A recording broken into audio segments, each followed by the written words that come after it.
Oh, ya ke? Tadi saya nampak awak nak balik, saya lambat sangat ke? Tak. Awak tepat pada masanya.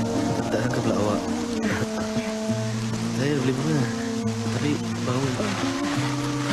Kan kita dah janji nak jumpa sekarang. Kalau... terima kasih. Kalau saya tak tepati janji, ini maknanya saya tak menghormati dan tak jujur pada awak, kan? Terima kasih ya. Terima kasih kerana percaya saya.